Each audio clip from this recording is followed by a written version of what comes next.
nagbabalik tayo para pag-usapan natin itong phone na ito mga kaloko, no? Isang gaming phone. I-review na rin natin sa wakas itong gaming phone na ito, itong Red Magic 5G. Na syempre, i-unbox na rin natin yan, no? So, nakikita nyo naman, okay pa yung plastic niya, still intact. So, ayun, tatanggalin na rin natin dito yung plastic niya para mabuksan na natin kung ano nga ba dito yung nasa box. Bubuksan na natin itong Red Magic na ito. So, syempre, dahan-dahanin natin kasi fragile. Uy, ayan Brad, oh. So, ito yung pinaka-box niya. Makikita niyo naman sobrang solid. Okay, pakita muna natin yung box niya, no? Sa box pa lang, pulido na. Makikita na natin na napakaganda. Ayan, no? Red Magic 5G. Grabe, oh. Mga stick box pa lang yan, Brad, ha? Paano pa kaya kung tinignan na natin yung actual na phone na ito na ngayon, Brad, no? Actual phone. Yan, lalagyan muna natin dito yung tools natin. Heto na mga kaloko yung kanyang actual phone na Red Magic, Brad, yan, no? Tignan mo nga naman yan, no? Heto na, nasa harap na natin ang Red Magic 5G, Brad. So, yon, pagbukas natin dito, okay, naiangat natin ito. Ito yung actual phone na ilalagay muna natin dito sa side at ipapakita natin kung ano nga ba yung kasama dito sa box na ito. Na which is eto, meron siya ditong, okay, meron siya ditong charger to eh. So tingin ko charger. Okay, tignan natin kung ilang box. Meron tayong isang box dyan. Meron na namang isang box. At syempre meron na namang isa pang box. At sa tingin ko yun na nga lang. Okay. So ito medyo hard na hard talaga tong box niya. Ang ganda ng pagkakabuild, no. So ilalagay natin ulit dito sa gilid. Tapos dito naman sa isang box na ito, mukhang dito siguro nakalagay mga manual niya. Actually nandito yung pin niya, no, para sa SIM, no. SIM injector, ayan yung pin niya, no. So nakalagay na rin dito, naka-sealed. Tapos pwede natin siyang i-open na parang envelope yan, Brad, oh. Grabe astig. Ayan nga, no. So dito sa box makikita natin, itong mini box na ito makikita natin dito yung Red Magic manual. Okay, Red Magic 5G, ayan. Manual lang siya, no. So akala ko meron ditong tempered glass o kaya case man lang, no. Pero okay lang din. At syempre yung warranty card niya. Ayan. So syempre itong dalawang box na ito i-open na rin natin. So dito sa isang box niya, yun, napakaganda ng quality. Yan, no. Napakaganda, Brad, no. Iisa lang yung karga niya. Charger, yun na yung plug niya, no. Okay, naka-plastic pa, no. So ito yung charger niya na magbibigay sa atin ng mabilis na pagcha-charge, Brad, no? Meron pa tayo dito isang box pa. So dito naman, dito natin makikita yung kanyang port para doon sa kanyang charger, no. So yun lang, no. Wala tayong headset dito. Na syempre Type-C na rin ito, no. Yan, no. Actually, ang ganda ng build ng kanyang cord, no. Pulidong pulido, Brad, eh. Maayos-ayos, no. So kapag isasalpak mo lang yan actually dito, tapos ready to charge ka na, no. Of course, boys, pupunta na tayo the phone itself. So ayan, tatanggalin na natin dito. Actually, ang tigas nito, yan, no. Kita naman yung tunog niya, no. Sobrang tigas. Ayan, ilalagay natin sa gilid. At syempre yung actual phone na pwede nating tanggalin itong plastic, pero dahil sa medyo iniingatan natin, dito natin i-slide siya. Ayun, yun yung actual phone, no. Ayan, tanggal na po yung kanyang plastic, Brad, no. Napakaganda. Ayun, kitang-kita natin dito yung Red Magic 5G. Ayan, no. Grabe, sobrang solid. Na actually mga kaloko, pag tinap natin ganoon, may kakaibang vibration siya dito. Parang kumakalat, eh. Napakaganda ng vibration niya, eh. Doon mo na rin makikita na kahit yung vibration niya mismo, maganda talaga, no. At syempre para sa kanyang physical build, nakikita naman natin itong front glass. At syempre itong likod, glass din yan, Brad, no. So kita mo yung solid na yan, glass yan. Na syempre yung frame naman nito mga kaloko ay made of alloy. Napakaganda actually ng disenyo niya sa likod, no? Yun, no? Grabe, oh. Pag tumapat pa ito sa liwanag, sigurado makikita mo yung disenyo niya dito, eh. Tapos actually mga kaloko, makikita natin dito yung Red Magic na yan, no? Red Magic na logo nila, na which is umiilaw yan, no? RGB lights yan. Sa right side niya na mga kaloko, makikita na rin natin dito yung kanyang power button. Tapos yung kanyang volume button, no, na makikita na rin natin na may kakaiba dito sa part na ito at dito. Na ito nga yung built-in pro trigger niya o yung shoulder button niya, no? Shoulder trigger. Parang pag naglalaro ka ng PSP, click mo lang yan, no? Syempre sa top side naman niya mga kaloko, makikita natin dito yung 3.5mm head jack niya. Na syempre makikita na rin natin yung maliit na butas na yun na isa yung mic niya. At dito naman sa left side niya, makikita natin na parang meron ditong button na pwedeng i-switch up at i-switch down, no? Na ito i-explain natin mamaya mga kaloko, no? Kaya dito muna tayo mag-proceed. Yan, makikita natin yan, no?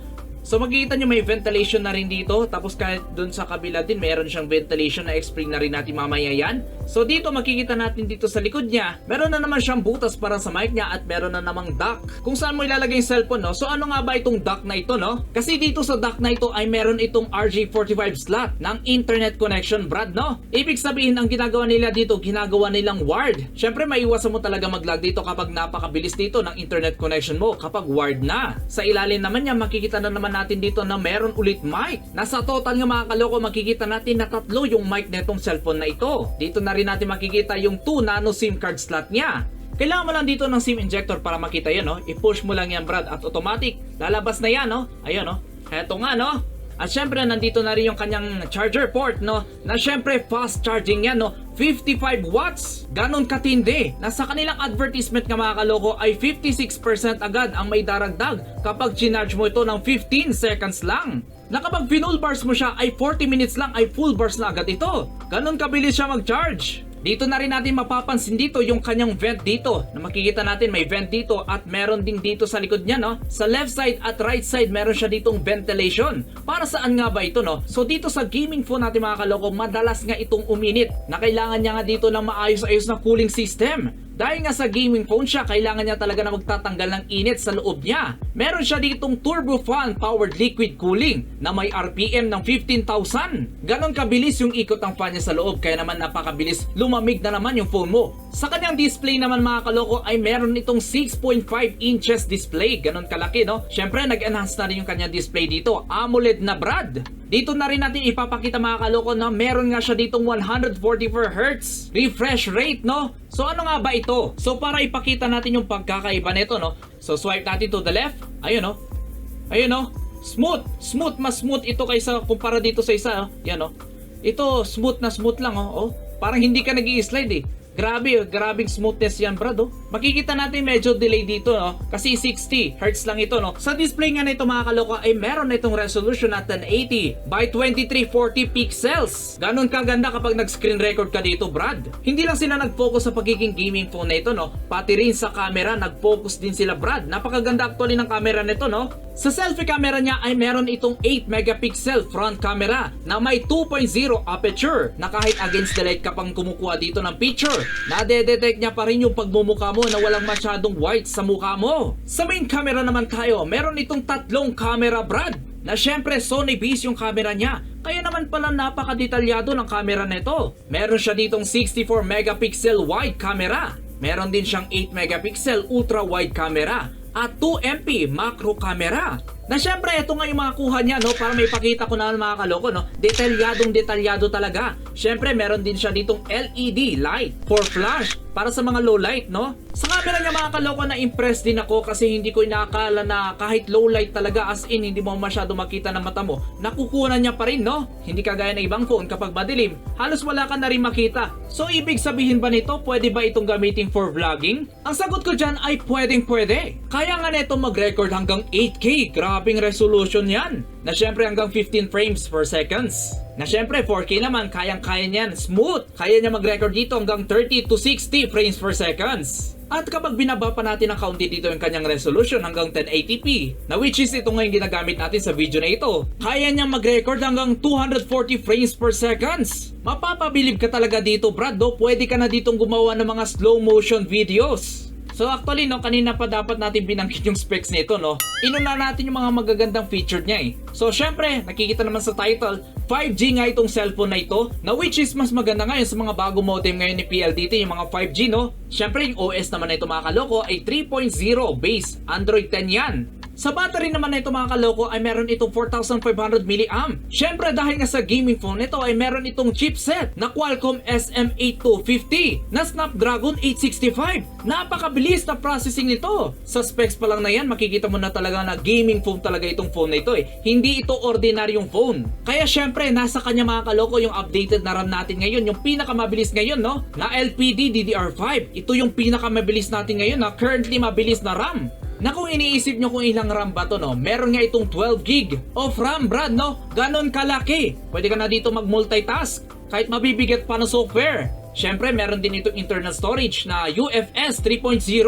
Grabe ang bilis nito. Umaabot nga yung internal storage nito ng 256GB. Grabe, napakalaki para sa cellphone na ito. Ang problema lang sa unit na ito mga kaloko, wala itong expandable SD card. Pero dun sa internal memory niya, bawing-bawi ka na. 256GB yan, eh. Mahirap ubusin yan, eh. Kahit ako hindi ko maubos agad yan, eh. Sa audio niya naman mga kaloko ay napakaganda talaga sa tenga yung audio niya, no. So ipaparinig natin sana dito, kaso hindi masyado maganda dito yung mic na ginagamit natin, no. So para lang siya ditong basag na lata pag pinakinggan ninyo, no. Pero in real life, mas ma-appreciate nyo dito yung sound niya. Kasi yung quality ng sound niya dito 32-bit or 334 kHz, ganun siya katindi. Ganon kapulido yung sound. At syempre, ito na yung pinakamagandang part, no? Of course, gaming mode naman tayo. Actually, hinuli ko ito kasi ito yung pinakamaganda sa lahat, eh. Ito yung gusto kong i-explain sa inyo, eh. Naalala nyo ba yung mga binanggit natin kanina na explain natin ngayon? Yung kanina na pwedeng i-switch on, which is ito. Ito nga talaga yun, no? Na kapag inactivate mo yan, tingnan mo yan. Yan, pag click natin yan, ayun. Magpapalit, magiging gaming console na dito yung iyong phone, no? Na syempre kapag nasa gaming console ka na, pwede mong i-maximize dito yung kanyang hertz. Nakita na naman natin dito, no? Pasensya na kung di masyado makita sa camera, no? Na ma-maximize natin dito yung hertz niya, no? So ayan, pwede natin gawing 60 hertz, 90 hertz, at syempre 144 hertz tayo, no? 144 hertz yan. Na dito nga kapag naka-gaming mode ka, ay hindi ka talaga dito maiistorbo ng mga tawag, mga text, na kapag naglalaro ka ng ML, ito yung nagiging dahilan kung bakit nagre-reconnecting ka na naman dito. Kasi may biglang tatawag sa'yo, eh. Kaya kailangan mo talaga nito, Brad, no? Ayan, no? Dito mo na rin nakikita dito yung RGB LED niya, no? Na kapag tinignan natin sa likod, no? Umiilaw yon. Yan na makita natin. Red Magic, nagbi-blink-blink yan, no? Red Magic, grabe astig. Na kapag tinignan natin dito, feel natin dito sa bandang part niya dito, no? Maririnig natin dito, mafe-feel natin na medyo malamig na dito sa part na ito. Kasi nag-activate na rin dito yung kanyang fan. Umiikot na yan kasi alam niya mabigat na ipaprocess mo ditong laro, eh. Ito na talaga yung makapagbibigay sa iyo ng napakagandang gaming experience kapag kinlik mo yan. So ang tanong dito, no, ibig sabihin ba makakapaglaro lang ako dito ng laro kapag naka-on na parang ganyan? So syempre, pwede ka maglaro dito kahit hindi pa naka-on yan, pero mas maganda kasi yung experience ng laro kapag naka-on yan, Brad. Yan, no. Hindi rin hassle na may magte-text sa'yo, may mga notification na may magpapakita sa'yo, no. Kasi naka-focus lang ito sa larong lalaruin mo. Ayan, no, napakaganda ng gaming zone nito, no. Dito mo na rin makikita yung napakagandang display niya dahil na rin dito sa 144 Hz. Dito ko na rin mga kaloko ipapakita yung shoulder niya, no. So ito, yung left and right niya, no, na para magiging PSP to, no. So syempre ipapakita na rin natin kung ano nga ba yan, no. So dito pag in-slide mo dyan, makikita mo dito yung shoulder trigger. Na kapag kinlik mo yan, ayun, no, i-on mo lang yan, Brad. Ngayon pwede mong i-drag kung saan mo pwedeng makontrol yung left side dito, no. So pwede mong ilagay yan dito. Siguro dito sa recall natin, no, doon ko ilalagay. At itong right side naman dito naman sa health. Diyan sa spell naman natin, no, sa regen. Tapos kapag okay na, pwede mo nang exit yan, Brad, no? Ayun, touch to save. Yan. Kung papansinin nyo, ganito lang normally yung gameplay natin, no? Yan, no? Tapos kapag ginamit ko dito, yan, no? Yan. Automatic mag-a-activate kung saan ko nilagay yung switch na yun, no? Ayun, nagre-recall na siya, no? So, pang-recall ito, inactivate ko siya pang-recall, yan. Kahit hindi ka nagtatouch sa screen, no, mag-activate yan, Brad, no. So kapag ginamit naman natin yung right niya dito, yun, automatic nagki-click yan, no. Malupit, no. Advance ka na naman sa mga controls niyan, Brad, no. Kapag hindi mo mai-recall agad, pwede mong i-click yan, Brad, no. Automatic siya na yung magre-recall para sa'yo, no. Kahit ibang laro pa mga kaloko yung laro natin dito, makikita natin na very responsive siya. Napakaganda ng graphics, consistent. Overall, no, ngayon lang ako naka-experience ng napakagandang gaming phone na ganito, no. Kita mo nga naman kung gaano ka-smooth yung bawat atake dito ng mga Kiros gamit ito, no. Kung funny user ka at Gusion ka pa dyan, mas mabilis kang makakakas dito ng mga combo mo dito. Lalo na kapag Gusion ka. Kapag funny naman, yung keyboard siya ay napakabilis mong gamitin. Kahit ka sa mga racing games natin na hindi natin nakikitaan dito ng pagbaba ng graphics, hindi siya naglalag. Kahit magdabag dating laruin, actually hindi ko napansin na nag-drop dito yung frame rates niya kahit umiinit na siya. Dahil na rin sa kanyang cooling system dito, napaka-smooth pa rin ng ganyang graphics kahit medyo mainit na. Pero syempre hindi gaano siyang umiinit kahit i-feel natin na ganun, hindi natin mararamdaman na mainit na siya, eh.